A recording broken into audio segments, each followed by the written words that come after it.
नमस्कार मेरे प्यारे साथियों, स्वागत है एक बार फिर से आपके अपने चैनल हिंदी ओशन में। जैसा कि आपको पता है, इस चैनल के माध्यम से हम एनटीए, यूजीसी नेट, जीआरएफ की तैयारी कर रहे हैं हिंदी साहित्य से। यदि आप इस चैनल पर पहली बार आए हैं तो इस चैनल को सब्सक्राइब करें और वीडियो अच्छा लगे तो लाइक एंड शेयर जरूर कीजिए।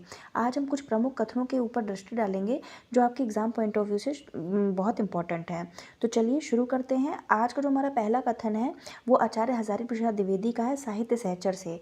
इसमें उन्होंने ये कहा है कि साहित्य मानव से सीधा उत्पन्न होकर सीधे मानव जीवन को प्रभावित करता है।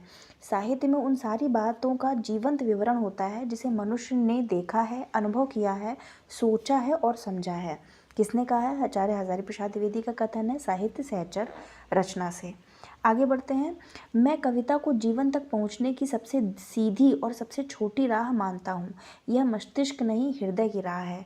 रामधारी सिंह दिनकर का ये कथन है, अर्धनारीश्वर से लिया गया है। आगे बढ़ते हैं। कला सामाजिक अनुपयोगिता की अनुभूति के विरुद्ध अपने को प्रमाणित करने का प्रयत्न अपर्याप्तता के विरुद्ध विद्रोह है। आगे का कहना है, त्रिशंकु निबंध से उद्धृत है। आगे बढ़ते हैं। कला और विषय वस्तु दोनों ही समान रूप से साहित्य रचना के लिए निर्णायक महत्व की नहीं है। निर्णायक भूमिका हमेशा विषय वस्तु की ही होती है। रामविलास शर्मा का ये कथन है, प्रगतिशील साहित्य की समस्याएं से उद्धृत किया गया है। आगे बढ़ते हैं। समकालीन समीक्षा की दोनों धारा वस्तुवाद और भाववाद का समन्वय का प्रयास किया गया है। समकालीन समीक्षा की दोनों धारा वस्तुवाद और भाववाद का समन्वय का प्रयास किया गया है, रामस्वरूप चतुर्वेदी का कहना है। आलोचना के नवीन मानदंडों की स्थापना करने वाले आलोचक कौन कहे जाते हैं? शुक्ल जी। शब्द, शक्ति, रस और अलंकार ये विषम विभाग काव्य समीक्षा के लिए इतने उपयोगी हैं कि इनको अंतर्भूत करके संसार की नई पुरानी सब प्रकार की कविताओं की बहुत ही सूक्ष्म, मार्मिक और स्वच्छ आलोचना हो सकती है।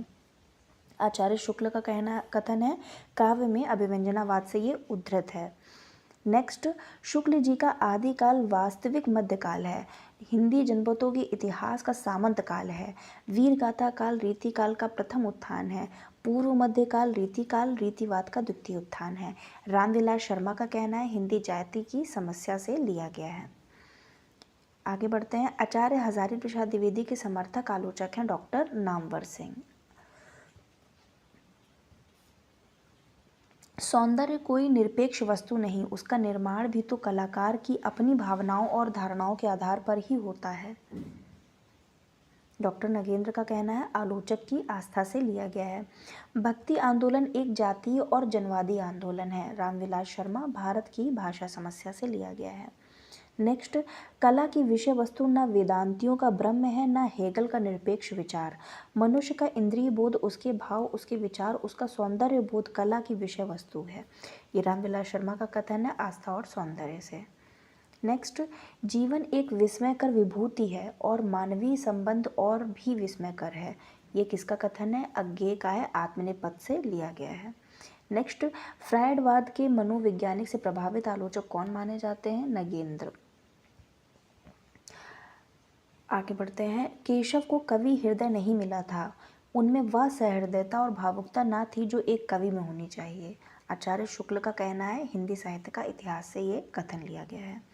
नेक्स्ट, कविता तो कवि की आत्मा का आलोक है, उसके हृदय का रस है जो बाहर की वस्तु का अवलंब लेकर फूट पड़ती है। रामधारी सिंह दिनकर का है, मिट्टी की ओर रचना से। इम्पॉर्टेंट है, इसको ध्यान में रखिएगा।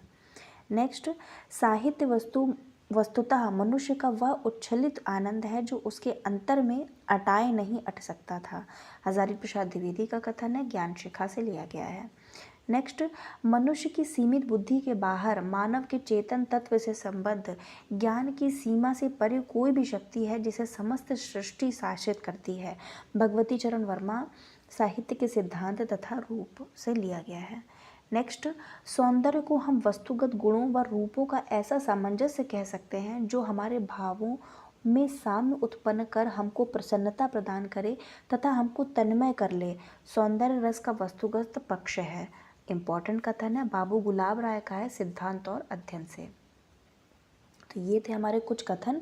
आई होप आपको ऐसे कथन अच्छे लग रहे होंगे, और ये सिर्फ अच्छे लगने के लिए नहीं, क्योंकि एग्ज़ाम में भी ऐसे ही कथन आपसे पूछ लिए जाते हैं आचार्य का नाम पूछ लिया जाएगा कि ये कथन किसने बोला है, और या फिर आपसे ज़्यादा डिटेल में पूछेंगे तो ये पूछ लेंगे कि किस ग्रंथ से या फिर किस रचना से ये लिया गया है। तो इसको आप एक बार 2 बार पढ़िए, और लाइन टू लाइन याद करने की ज़रूरत नहीं है, लेकिन हाँ, इन कथनों को पढ़ना बहुत आवश्यक है। जब आप 1 बार 2 बार 3 बार पढ़ेंगे तो आपको स्वतः ही ये चीज़ें याद हो जाएंगी। तो वीडियो अच्छा लगा हो तो लाइक कीजिए, कमेंट कीजिए एंड शेयर कीजिए। Thanks for watching.